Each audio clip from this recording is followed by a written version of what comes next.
Hello there again, students. Dr. Goodman here. Hope that you are finding the reading and the Haley book helpful, as well as this class as a whole. We're going to continue by going through a couple chapters of the textbook, and I'll cover some other text as well as we talk about two main topics this evening. And one of those is the value of communication, and the other is the value of recreational companionship. As you're well aware, within the Harley book, we are talking about, thus the title, His Needs, Her Needs. And he makes the argument that one of the wife's key needs, is valuable communication. And the husband's need, one of the high needs, is recreational companionship. As we said each week, these are generalizations, but as we know, generalizations are such because they are very common. We also know they're very much across the spectrum of levels of interest in these activities. So, for example, in a marriage or any dating relationship for that matter, you can have a man and a woman who are atypical. In other words, there are men that like to talk and even listen more than women. And there are women who actually like more athletic competition or recreational companionship more so than their husbands. But generally speaking, as the book argues, most men prefer to have a marriage that involves recreational companionship. And recreational, as we'll talk about more here in just a moment, can be everything from playing a board game together to jumping out of a plane with parachutes together.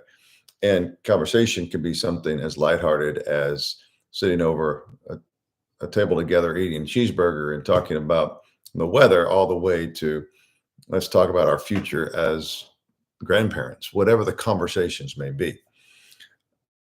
The chapters that you read are chapters 5 and 6. And I actually want to discuss those in reverse order because the recreation, which is chapter 6, will be one that will be a little more quickly covered. And then I want to spend more quality time with you during this time of lecture dealing with the issue of communication. Now, clearly, I spent a lot of time in communication. I'm doing this right now, a little bit one-sided. I do that weekly, multiple times a week through my ministry here at Rabbit Creek Church. I am a husband. I am a father. I am a friend to people who I spend time with and do a lot of conversing, a lot of listening. So I'm very familiar with the area of communication. Recreation is also a part of my life. I personally enjoy exercise, gym life, if you will. Like good games of racquetball. These things are good for my body and for my soul, for my spirit, to just keep me energized and ready for the day. Some of you may have interests that vary from each other, and some of us have similar interest. But let's talk about this recreational activity companionship idea. So in his chapter, William Harley points out, as he says, that this is a high need for most men. And he talks about this illustration from Cindy and Alan, who, as is very typical, when they date, they both enjoy lots of recreational activity. And Cindy, it seems, pretends to enjoy football more than she actually does. This is not dishonesty. This is not some kind of lie. This is simply, let's make sure that he knows I want to spend time with him. And the way in which this happens is common, where couples will do things quite a bit together while dating, but then when marriage comes, sometimes those recreational choices don't remain as such. On the top of page 82, the question is asked, how important is recreational compatibility? Harley says, in counseling sessions, I've often heard variations of the saga of Cindy and Alan. Cindy, of course, never really changed. It is not uncommon for women when they are single to join men in pursuing their interests. They find themselves hunting, fishing, playing football, and watching movies they would never have chosen on their own. After marriage, wives often try to interest their husbands in activities more to their liking. If their attempts fail, they may encourage their husbands to continue their recreational activities without them. And he goes on to talk about how that perhaps would be dangerous for couples. So he gives some tools over on page 87. He talks about the Appendix C. And if you will go back to the back of that book there, whether electronically or turning the page, you will see this appendix. It has this long list of different activities in which you'll rank those activities. And I encourage you to do this with your spouse. It will be an interesting activity. He does point out, but the good reason for doing this is because, as he uses the language thus far through the text, is he uses the image of the love bank. And we're going to fill somebody's love bank. He says that you're going to fill your spouse's love bank if you're doing recreational activities together that you enjoy doing, whereas you might inadvertently be filling somebody's love tank that you have no intention of filling because of some shared activity. So, as is the case throughout his book, he is wisely counseling caution. Over the next couple pages, pages 88 and 89, where the author goes, I believe, is well-intentioned. And I see the case for his argument. He says in his writing that there are some that disagree with him. I would be one of those individuals that somewhat disagrees with him. So let me tell you a little bit of my view, and then we'll connect it with his, and I'll leave it to you to see where you land somewhere in this idea, this topic. So in summary, what I believe is that husbands and wives should share recreation activity, just as he said. I think it's worth the effort for a husband and a wife to sit down and maybe through such things as Appendix C or other things similar to be able to say, these are some things we enjoy doing. So for example, in our landscape here in Alaska, things that my wife and I like to do together are, depending on the season, to hike, to be outside for walks. My daughter and son-in-law have a dog that we can borrow and take a dog on a walk. When the winter hits, unlike this very unusual winter, where some of you in less wintry, I should say, climates have more winter than we are. But when we have a normal winter around here, we like to cross-country ski, downhill ski. We've occasionally gone snowshoeing, skating, these type of things. Anything to spend quality time together. With this, I highly agree Harley's point in doing that. I mentioned earlier that I enjoy racquetball, going to the gym. My wife also likes to stay fit, but she prefers the exercise in the home setting where she can do some online videos and stay fit that way, whereas I enjoy going to the gym and playing some racquetball, doing some weights, these sort of things. So it troubled me a bit when on page 88, our author says in bold, therefore he very much means it, engage in only those recreational activities that both you and your spouse can enjoy together. My wife likes the fact that I stay active, and she smiles when I tell her about my wins or losses in racquetball, but she has no desire to play racquetball, just as I have very little desire to do at-home exercise workouts with her, although I would if she asked me to do so. On the next page, he does downgrade his opinion just a little bit or back off a little bit, because he does say the only exception to this rule allows the husband or wife to engage in some activity that helps achieve an important goal that's agreed to with mutual enthusiasm. The next paragraph he goes into, this is especially the case when it involves children. So where the husband will take his daughter or his sons and do recreation activities that mom doesn't do. Harley would say that's a good thing, and vice versa, mom with sons and daughters. So the statement on the previous page that is in bold that I mentioned is intentionally overstated, I believe, but I do want to caution you that don't listen to his overstatement without caution. I think this is true with any reading. Scripture is the only text that is completely reliable. And I cannot disagree with scripture, but I can disagree with other texts that I read, including assigned text for college classes. So with caution, I would say that he's on to a very good point. He is saying, make sure you spend quality time with your spouse. He's also saying that he highly suggests you only do things that you can do together. I would adjust his writing a little bit if I could, and I'll just do so verbally. Obviously, he's the author, I am not. But to say that it is worth spending time figuring out what those shared activities are, and then pursuing the majority of your activities in ways that you can enjoy with your spouse. What we have figured as well is that the times which we work out, I'm very much an early riser. My wife's not far behind me with the alarm clock setting, but I do get up earlier, and therefore I'm not really conflicting with time. I get up, I go to the gym, go straight to work, and then come home. We can spend the rest of the evening together. And she, prior to work on the day she works, and when she is doing other things, she still does work out early because that's important to her as it is to me. So find what rhythm works for you, but do not listen to the overstated side of this page. Bring in his thoughts from the next page and clarify that with your spouse. With all that said, I highly encourage you to pay attention to what he's saying about spending time with your spouse.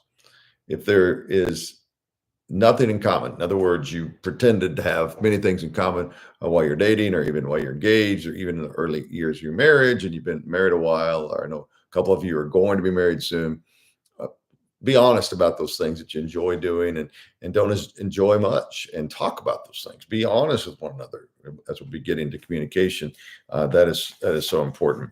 One statement that's not original to him, which I think is also true, I've heard it in reference to prayer as well, where he says the couple that plays together stays together.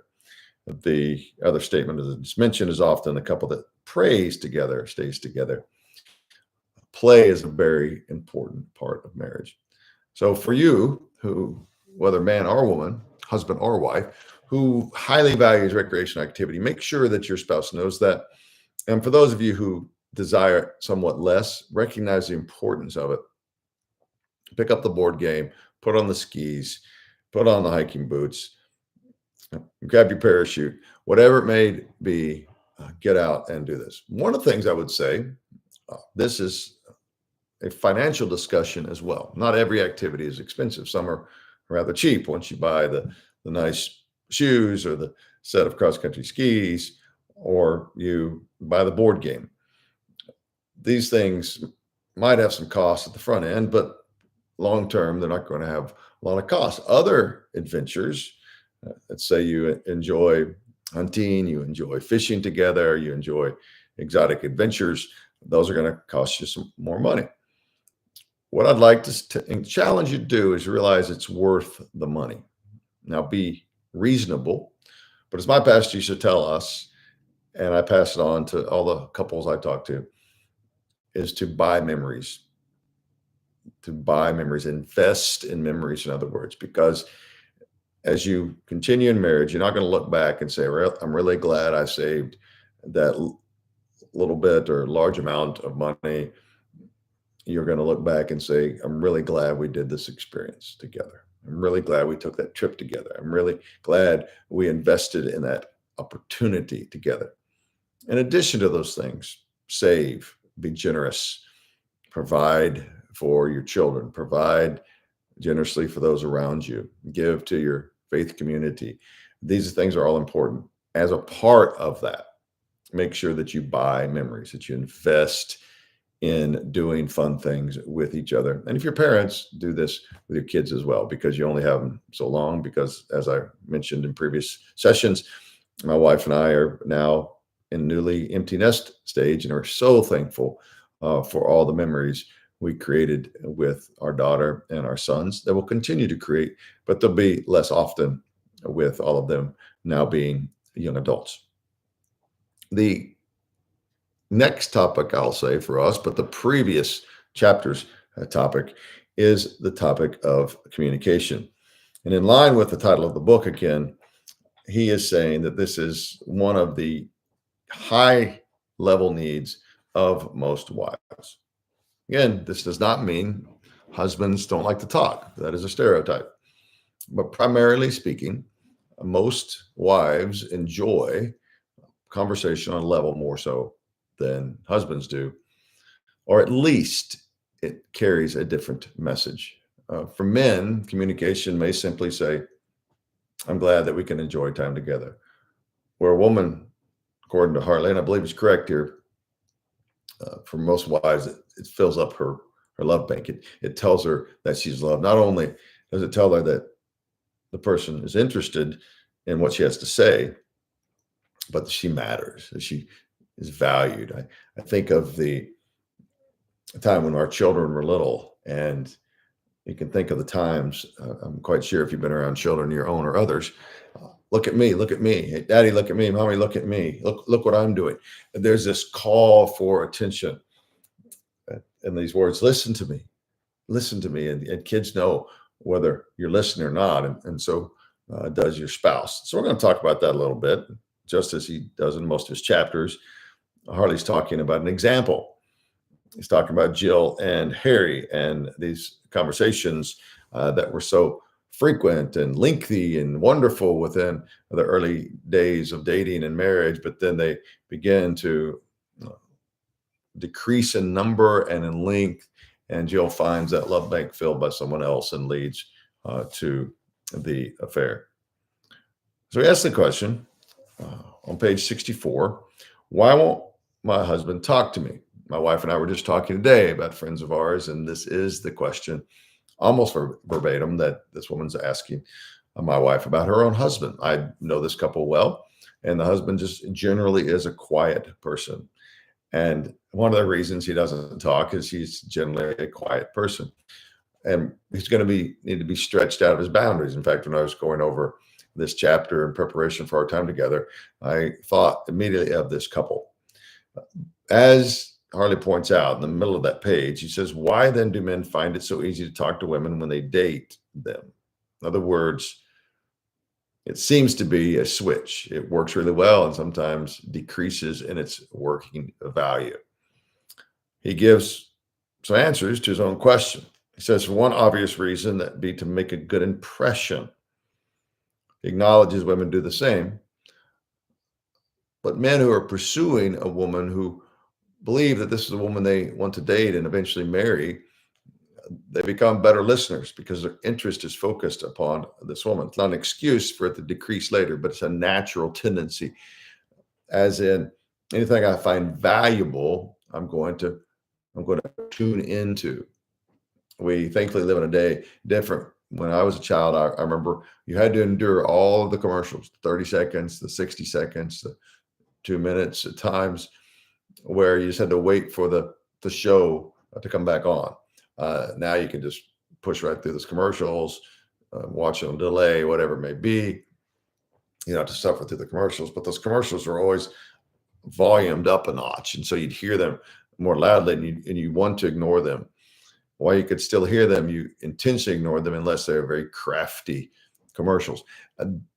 Sometimes we can hear the sound, but if we don't find it interesting, we can tune out. And that's men and women as well. Stereotypically, men, when we tune in, not when we just hear, but we tune in, it says, I care.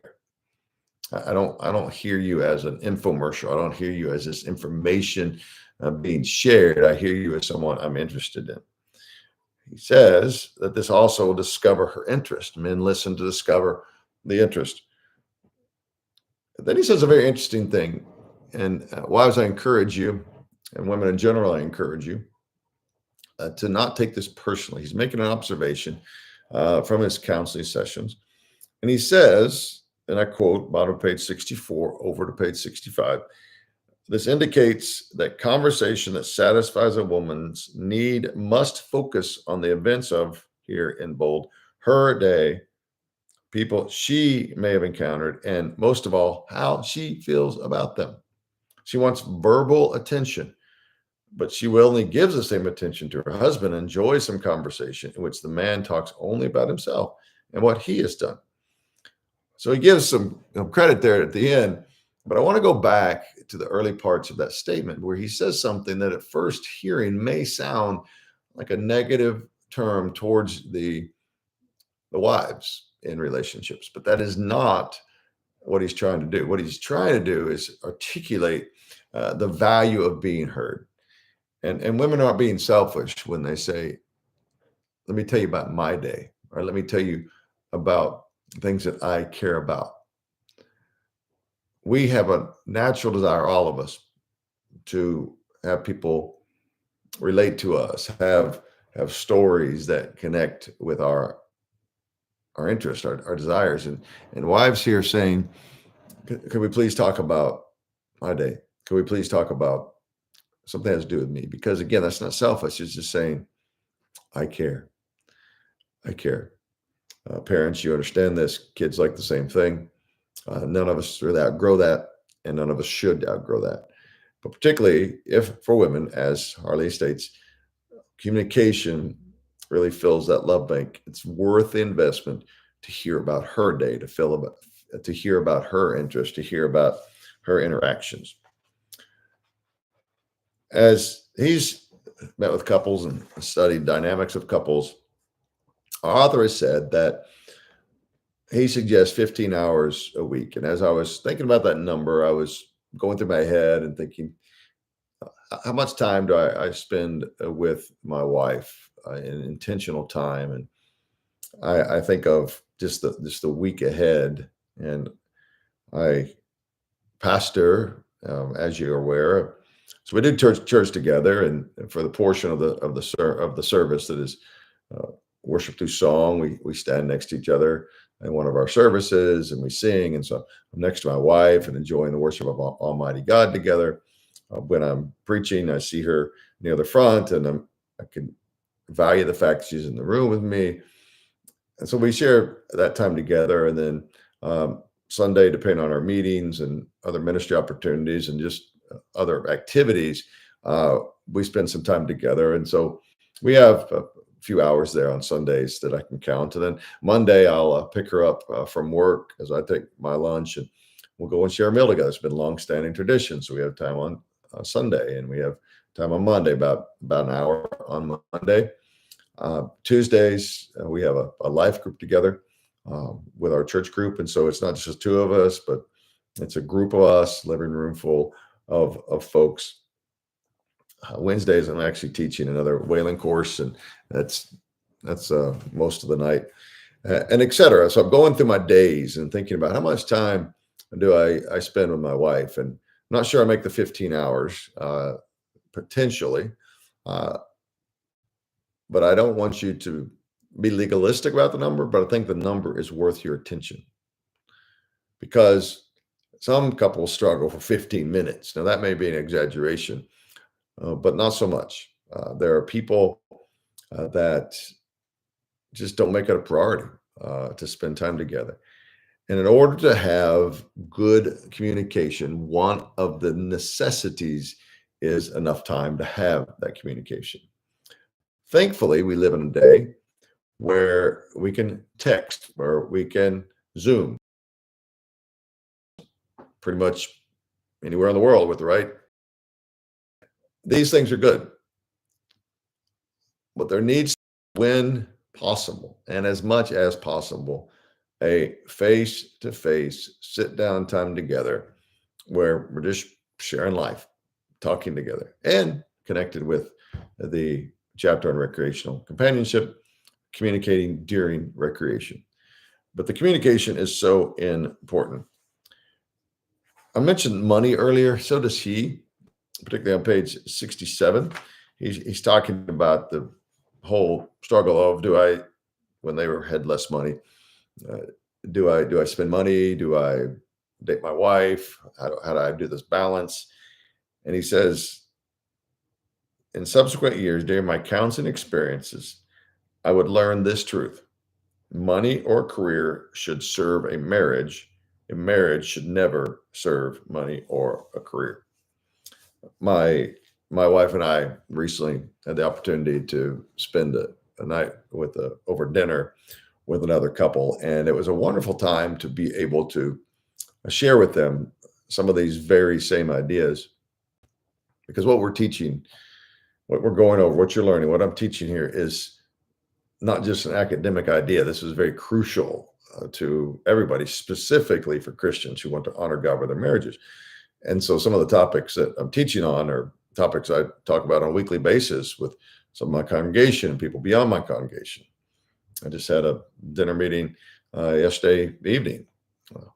Again, talking to another couple about marriage and the value of spending time together and making time for each other. And I was meeting with this couple previous I was mentioning, and they were talking about just how very little time they have, and they have a business together, and so they're sort of with each other, but they're in the office and doing their own thing, and then they make a church together most weeks, which is great. And they do take some time off here and there occasionally, but it's just a weeks long of work, hours after hours, morning, evening, afternoons, and so you need some time together. You need some time together, and I think that's very important for us to remember, because that time is where communication takes place. And so what the book does there is he goes on and says, well, let me tell you some values of communication, why communication is so valuable, why it's so important. And he says, without conversation, the warm atmosphere and the deep physical relationship each partner needs could never be maintained. This continued work of the marriage needs to be enhanced with communication. Over on the next page, he talks about the emotional needs for women and men primarily, but for both. Number one, communicate their needs to each other and learn how to meet each other's needs. He also has some very good questions. I encourage you and your spouse, our fiance, to answer these questions on the bottom of page 69. You might want to do this if you're doing the assignment about journaling that you'll later write a paper on. The questions here at the bottom of page 69 are going to be very helpful for you to discuss with your spouse or fiance. What has made you feel good today? What has made you feel bad? Those are very simple questions. And you may receive a very brief reply, or you may receive a very lengthy reply, but whatever time is given is important. It goes on to talk about enemies and friends. Enemies and friends. Enemies of conversation and friends of conversation. And these are worthy of our attention to look at the enemies first and think about what would drive a wedge into our communication. What would cause the people to second guess if we really are interested, if we're really engaged in the conversation? What would it look like to actually have barriers to the communication process? He talks about them. He said, an enemy of good conversation, notice not just conversation, but good conversation, is using conversation to get your way at your spouse's expense. Remember, communication, good communication, it's not a sales speech. It's not a debate in the sense of the formal debate of let me convince you of my subject, even if I don't agree with it. It's also not some type of unrealistic disagreement that turns into argument. Good conversation opens the door to opening hearts and subjects, being vulnerable with one another. Another improper use, an enemy of it, is using conversation to punish each other. So there's really two ways to do this. I'm not suggesting you do this, but being aware of how one does this. One is to be attacking with the words, to use it only negatively, to make it a negative experience. I've said this phrase many times, or this commonless phrase, but I'm sure all of you are aware of that little rhyme that says, sticks and stones may break my bones, but words will never hurt me. That is such a lie, has a cute jingle to it, perhaps. But I can tell you that from personal experience and just from talking to people throughout my life, sticks and stones do break bones, and the majority of those bones heal. Words hurt worse. Some of you, I imagine, can think of some words that family members or friends or even those that didn't like you at all spoke even years, decades ago, and you can still remember them. Some of us have scars on our bodies and we can't even remember where we got them. I remember times when my wife has had a bruise on her leg, and I say, "Where'd you get that?" She said, I don't know where it came from." The words that cannot be said of. We know words, how they hurt. And this should not be used in this way. Another way to use it, I'm not telling you to use it, hear me, but again, just to recognize how it's misused, is the reverse of that is simply not to say anything. We know this as the silent treatment.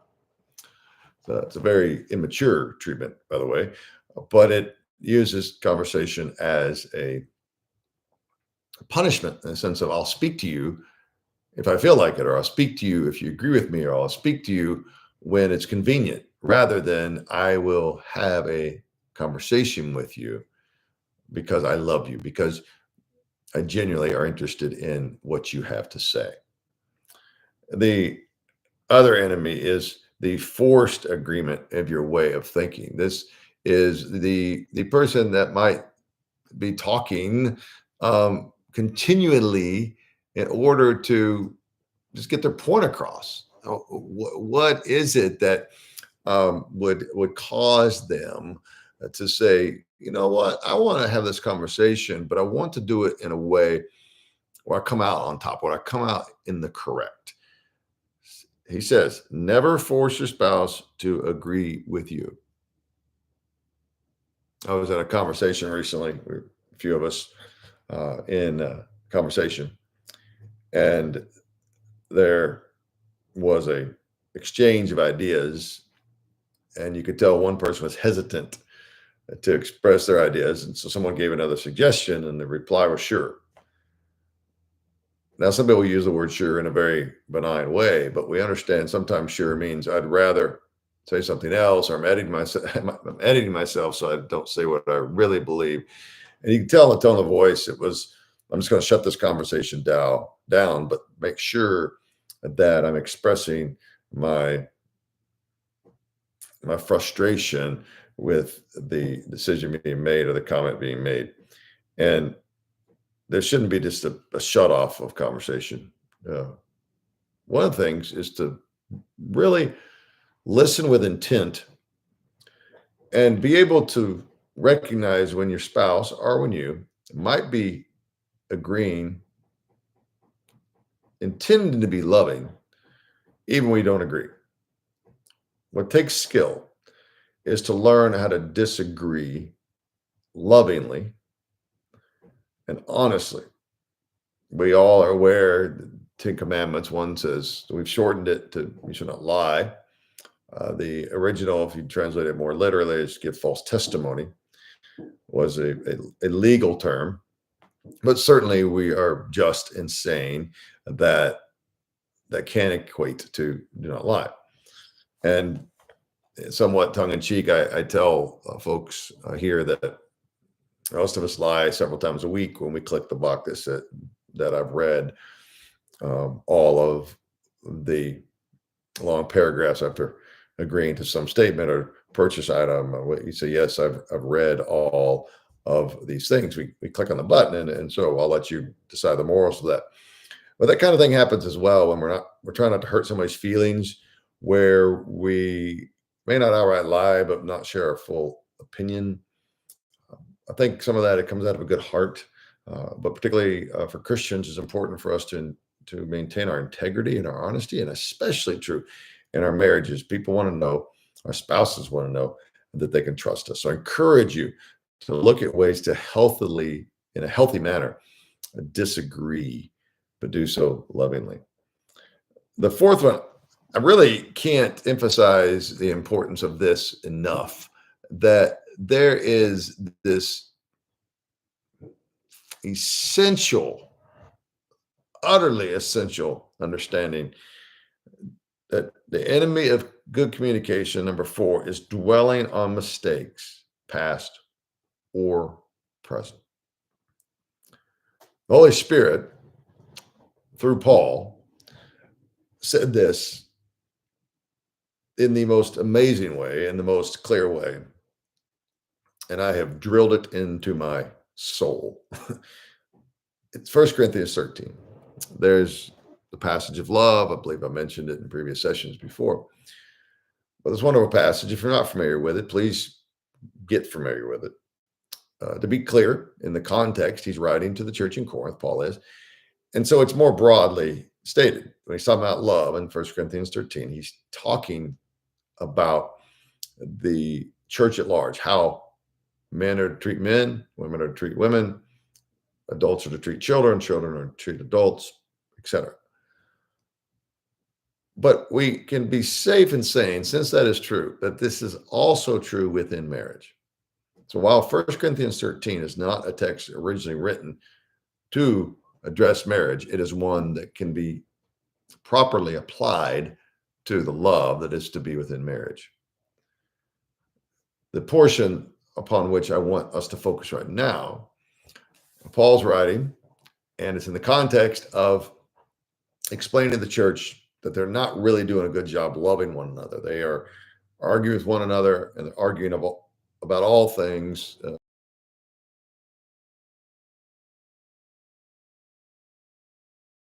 Speaking in tongues. That is one that's still very controversial among congregations and denominations within modern day Christianity.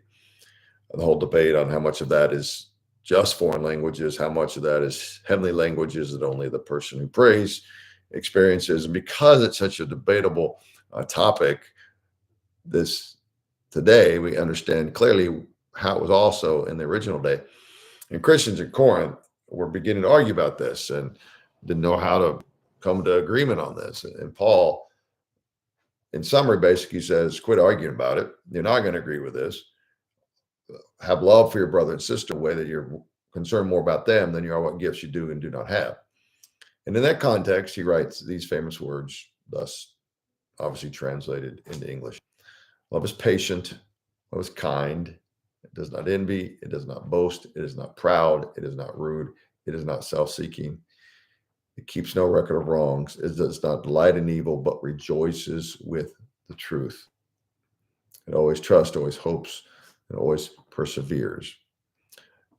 There's a phrase in there worthy of our attention. All of it is. But for the purpose at hand, enemy number 4, dwelling on mistakes, past or present.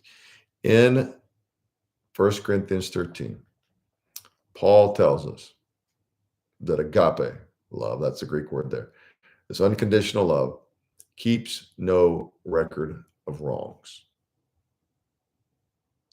Keeps no record of wrongs. I'm sure glad the Holy Spirit put that in Paul's pen. I am so glad that Paul wrote that down. I'm so glad that the scribes wrote down what Paul wrote down. I'm so glad that biblical historians and textual critics said, yeah, this belongs. So that we have this Bible today that has those 2,000-year-old words to remind me and to remind you that among all things, love does not keep record of wrongs. One of the most damaging things you can do to the people you love, and for the topic of this conversation, particularly your spouse, is to keep a record of their wrongs. A side note, do not keep record of your own wrongs either, other than knowing you can learn from them. So don't condemn yourself. But more to the topic, do not use them to condemn your spouse. I use this image of the back pocket. It's a pocket easily drawn from. If you prefer old Westerns or even some of the more modern shows, you can have some kind of holster, anything you pull from. I like the back pocket. But metaphorically, I tell couples, do not keep the list of wrongs in your back pocket, just in case you might need them. In Alaska, many people carry bear spray, perhaps handguns, uh, some even heavier power than that. They're carried throughout trails and backpacking mountains and etc. in case bear are there. Bear are there. If you shock a bear, stun a bear, come between a sow and her cubs, etc. And people carry these things with the hope of not having to use them. If you can picture that,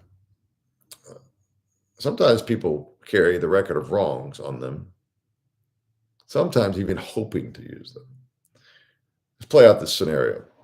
So you and your spouse are having a conversation and you realize you're coming up on a topic that might cause conflict, and your brain tells you, remember that list in your back pocket, you might need it.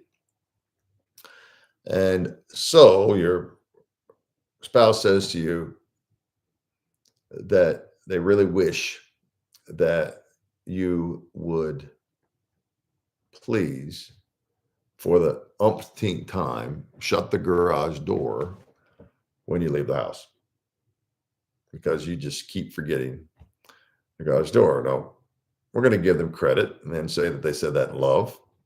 Didn't use "you always leave it open" or "you never shut it" language. They just said lovingly, I'd appreciate it if you'd shut the garage door because it saves electricity, makes you feel safer, whatever it is. So playing this out, your spouse says to you, I really wish that, actually don't use those words either, but you say, I noticed the door was left open this morning and I appreciate it if you would close that because I feel safer when the door's closed when you leave, and it helps with electric bills, etc. A person with the record of wrongs in the back immediately pulls that out and says, well, you left it open last week. Or do you remember the time you did this or that? So in other words, instead of saying, okay, I understand your concern, and certainly I can do that, jump to defensiveness. And so record of wrongs can be used in that way. Record of wrongs can also be used unwisely in a way that tries to belittle the person. Maybe you're just really upset with your spouse and there's a temptation within you to try to make yourself more important and them less important, to belittle the person, to make them little. That's what that word means. And you don't want to do that when you're in your right mind, you know that, but when you're not thinking clearly and you're focused on record of wrongs, you might drag those out. Do not use conversation as a way of dwelling on mistakes, past or present. And to quote scripture, do not keep a record of wrongs. It's not going to help anybody. So thankfully, he doesn't end with the negative. He goes on to talk about friends. And he gives these suggestions. I think they're good friends to keep around you. Friend, a good conversation. Number one, developing interest in each other's favorite topic of conversation. Know what they like to talk about.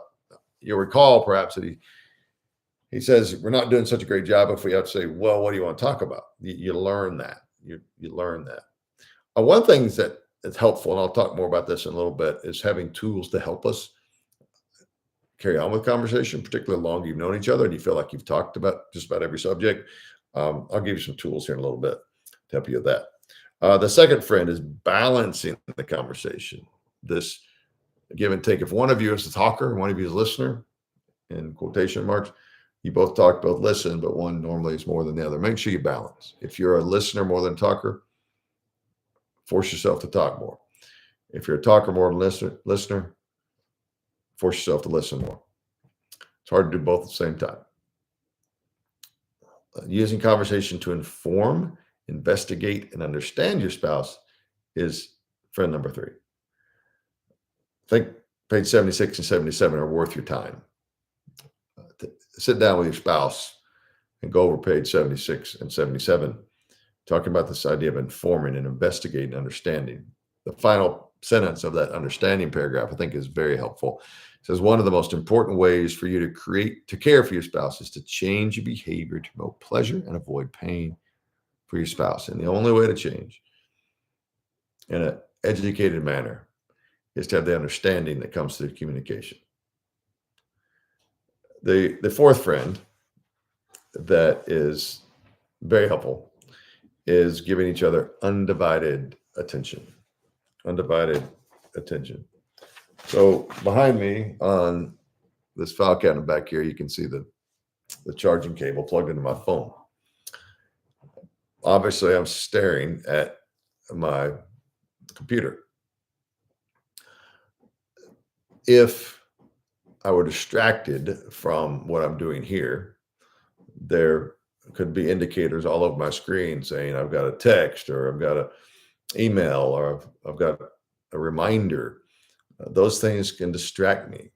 I've met with some individuals, some men at local coffee shop today, and had some conversations and discipleship opportunities. And one of my sons called, and I said, "Excuse me, this is my son," and I make exceptions for that kind of thing, but I ignore my phone when I'm talking to individuals, especially my wife, unless I know that there is some instance where I know somebody's going to be going to the hospital soon. I might need to get an update, these kind of things. But those are rare exceptions. It's interesting how many emergencies don't occur when you plan ahead and people know your priorities. It's amazing.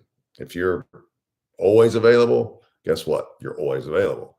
If you say, I am available most of the time, there'll be times you're not available, and that'll be a good thing. When you need to be dating your husband or dating your wife, or just spending time with your family, your friends, getting a nap. Make sure you prioritize yourself, and that's a whole other subject we'll talk more about later. But I want to spend some time talking about communication. I think it's so important for us to do so. There is a man named Mark Gungor. He's a pastor, and he's most well known for some material called "Laugh Your Way to a Better Marriage," and his book entitled that, Laugh Your Way to Better Marriage, he has a definition of communication. He says, there's an inherently human notion, however, that prompts a thought. Hey, we're married. We'll communicate. After all, communication is like sex. You just kind of, do it, right? No, that's wrong. Whether you've been married for 1 month, 1 year, or 50 years, you have to work on communicating with each other. It does not come naturally. Communication, here's the definition, is the fresh, breathable air of every relationship. Without communication skills, couples suffocate under the stress of unrealized expectations. That's Mark Gungor from Laugh Your Way to a Better Marriage. I'll read that paragraph again. There's an inherent human notion, however, that prompts the thought, quote, hey, we're married, we'll communicate. After all, communication is like sex. You just kind of, do it, right? No, that's wrong. Whether you've been married for 1 month, 1 year, or 50 years, you have to work on communicating with each other. It does not come naturally. Communication is the fresh, breathable air of every relationship. Without communication skills, couples suffocate under the stress of unrealized expectations. I like this idea of communication being the fresh, breathable air of a relationship. We don't want to feel suffocated. We want to feel smothered. I grew up in Texas, Arlington, Texas, home of the Texas Rangers, Dallas Cowboys, Six Flags, tucked neatly between Dallas and Fort Worth. And my family still lives there most of the time, as far as my family of birth. And I love going back there. I love being a part of it. It's a great community.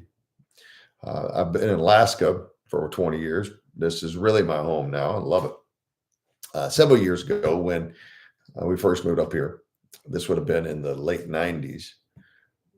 My parents came up to visit us. And keep in mind that I live in the largest geographical size state in the in the United States of America. And that's often laughed about because I come from Texas, where many Texans think we're the largest state. But Alaska's huge. And Alaska has a very small population in comparison to the size of the state. So, for example, we have somewhere between 600 and 700,000 people in an area that is more than twice the size of Texas. And half of those people approximately live in the city in which I live, Anchorage. But still, half of the population of Alaska is around 300,000 people. Last I checked, we're actually not growing as a population. So just for easy math, we'll say 300,000 people live in Anchorage. We have ocean on one side, mountain on the others on the other. And while there are tight parts of town, we are not a congested area. I say all that to say, one of the things my mom first noticed when she exited the airport and we were walking to our car all these years ago, she just stood there for a second and inhaled, and she said, "Oh, the air is so fresh. The air is so fresh." Now, Texas air can be fresh too. But when you live in a place surrounded by Dallas and Fort Worth, and you're coming to an airport that has millions of travelers a day coming through, the air is not quite as fresh as stepping off out of an airport in Alaska, where only 300,000 people live. And you don't come out the door where the outside smoking section is, but you come into the fresh air of Alaska, you feel it. And I think of that when I think about Gungor's quote here, that marriage is that fresh, breathable, or communication is that fresh, breathable air in a marriage. If you want your marriage to be something that's not suffocating, if you want to not have congested breathing, if you want to be able to have a breath of fresh air, all these analogies, what we're saying is there needs to be communication. There needs to be clear communication. So let me give you some ideas on how to enhance that communication. And then we'll talk about some stages of communication that the Ballswicks, the book I've mentioned each week, previous textbook in this course. We'll talk about some stages in communication. The first idea I want to give you is some type of conversation tool. My wife's a big fan of these, and I think they're very important. You can find these on social media. You're rather Amazon platform, eBay, you name it. Don't want to give you just one place to go, but you can buy them nearly anywhere, including old-fashioned bookstores. But there's conversation cards, and particularly when our kids were at home, we had these in the middle of the table where we ate, and we would just pull them out and ask the question. It'd be a question such as, "Where would you like to travel this year?" Or "What's a dream you've always had?" Or, "If you could only have two foods to eat the rest of your life, what would they be?" Some very comical questions, some just benign, but it just kept conversation going. My wife and I use those sometimes when kids come over, but then we also have this book, and they range anywhere between 3 years and 5 years. But there's one question top of the page, and then spaces where you can do this for a 3 to 5 year period. We answer the same question every day. My wife and I, we can't do it every day, and so we'll maybe take 4 days of questions and answer them at one time. And it's really fun to be able to say, "Oh, I said that in 2022. I answered this in 2025." And sometimes without looking, we always answer, and we say, "Oh, that's the exact answer of last year," or "Look how much my answers changed in a year." And as I've mentioned, we've been married almost 30 years. So we've had lots and lots and lots, hundreds, thousands of conversations. And we've talked about just about every subject under the sun. I can't think of a subject to do that. And so I invite you to look for resources such as that. And again, not to advertise for them, but Amazon's an easy search. Look up conversation cards, look up couples conversations. These are wonderful. There's websites that do the same thing. There are apps that will do that. You don't have to pick up a card. Apple do it for you, but use those tools. Another thing you might want to do is if you really like just grabbing something that's tangible, is writing down a bunch of questions or typing a lot of questions, cut them in threads or in sheets of paper, strips of paper, and put them in a jar. And every time you sit down for dinner, grab one of those out and read the question and talk to one another. Have fun with it. Play games. There's also plenty of games that your personality comes out when you're playing games. And to liven it up as well, if you don't have kids, invite another couple over. Spend some time with other people as a couple. Just spend time communicating with people. It helps. If things feel a little dry, there's great ways to bring the life back to the relationship party. That's so important. Another thing that is very helpful, particularly in a Christian marriage, is to worship together, to go to church together, to talk about what the pastor preached about, to talk about the songs you enjoyed. Be careful here, because sometimes what people do at church is talk about what they don't enjoy. I challenge you to talk about what you do enjoy. Even if you're one of the ministers on staff, as some of you are, make sure that you're talking about things that went well, more so than you're talking about things that didn't go as you wish they had gone. Another great thing is to read scripture. You need to be reading scripture each and every day, but be able to say, what did you read today? And not as I'm going to guilt you if you don't have an answer, but honestly, what did you read? What did you get out of what you read? And I think that's a wonderful thing to be able to do. Also, how can I pray for you? That's a great thing to ask, and it's a great thing to listen to. And then to actually do this. My wife and I just had lunch today. I'm recording this on a Monday, which, as I told you earlier, one of the things we do in our shared recreational time is eat lunch together on Mondays. And as we sat down waiting for our food, first thing she asked me is, so how can I pray for you? And she already knew a couple of things. So she said, in addition to praying for these things, how else can I pray for you? And that was a beautiful conversation. Just a couple minutes. Here's what's on my heart. And then I returned that with the same question, and she shared with me. And it just reminds us, how can we pray for one another? It's a beautiful thing. Communication's amazing. Cannot be overstated. In the Balswick book, there is a great conversation on the 5 stages or levels of communication. And they are quoting them. My apologies. It is in my notes dealing with this book, but it actually comes from another book in the my name John Powell, which I don't have the book on me, but I can give you the 5 stages of the communication, and you'll see how they deepen as they go. Now, keep in mind, these don't mean that once you get to the next stage, you forget the previous stage. But as you know, if you've been dating or you've been married, you're at different levels. Hopefully you continue to mature while still maintaining. So the analogy would be where Paul in his writing says that there are some that need to be eating some meat and quit drinking milk, but then also he refers to drinking milk as a positive thing. We need the basics of faith and the complexities of theology. We need the basics of communication and the deep communication as well. So first is cliches. How's the weather? How you doing? Peace. Aloha. What's up? These little cliches. This is a good place to start. At least shows friendliness.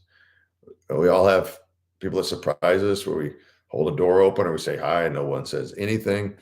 And if we make the assumption that they heard us, it can feel rather strange. They didn't have some sort of reply. That's where cliches at least get the process going.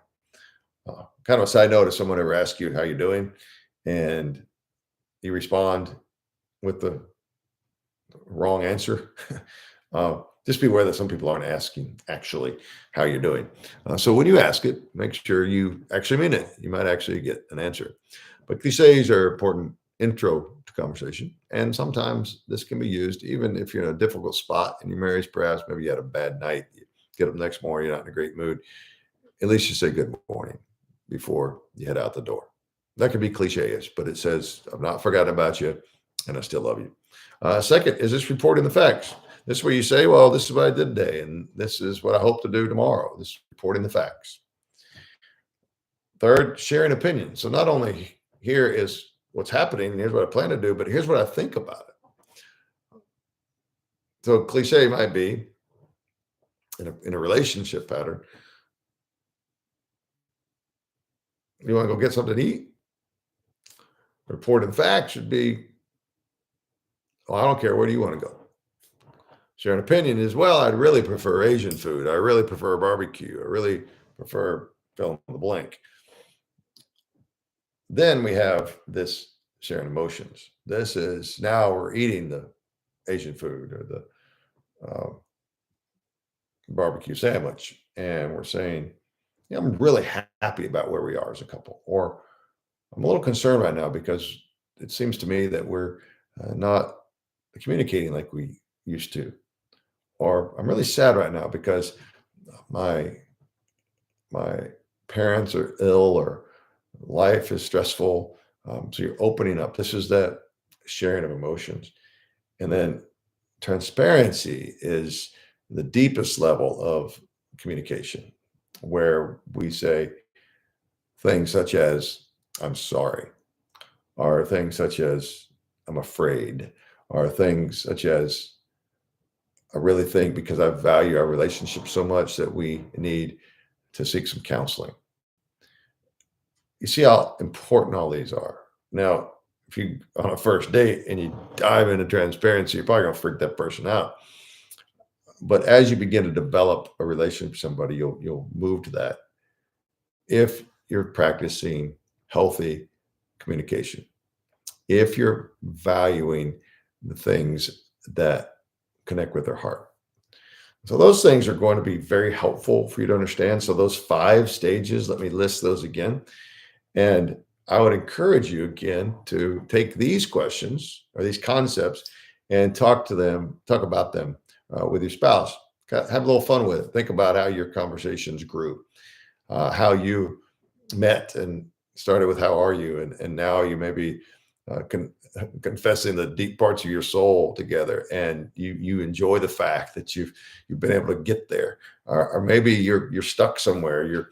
You're sharing opinions, but you're not sharing any emotions. I challenge you to talk to each other about that why, but be gentle. Remember when you're doing this, because most likely, if you're more the communicator, you may want to dive right in transparency and skip the rest. Don't give in that temptation. And if it's difficult for you to get there to transparency, those of you that are less communicative, don't be afraid to be stretched a bit. Usually stretching leads to some maturity, some health. So the levels are the cliches.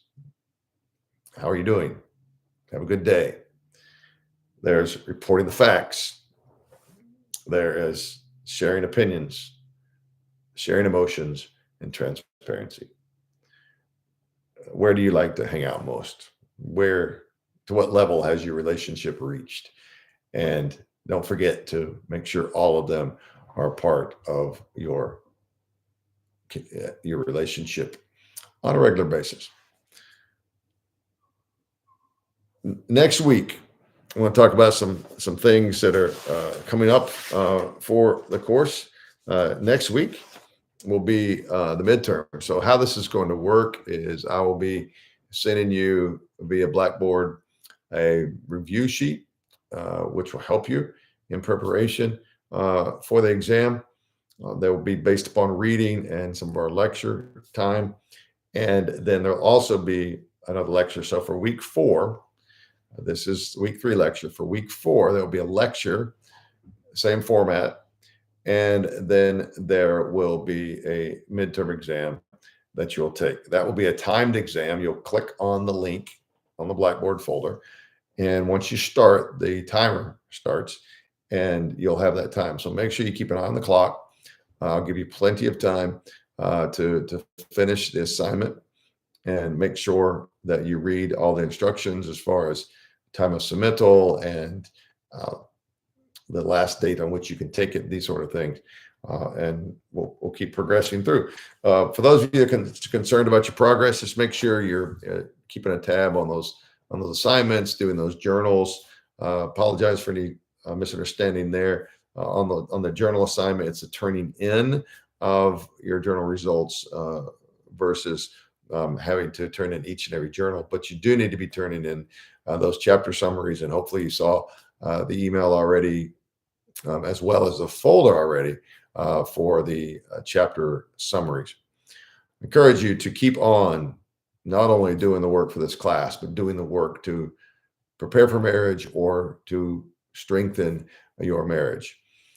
And I pray that this material helps you as you will currently and in the future help other couples, whether that be as a friend, as a mentor, as a minister, as a family member, where you can help other couples and give them some of the tools you've learned in this class. Again, if you have any questions, please contact me. Those of you that have done so, thank you for doing so, bringing things to my attention. And we will be in conversation as necessary. Keep honoring God, keep making good decisions, and keep honoring marriage. God bless you.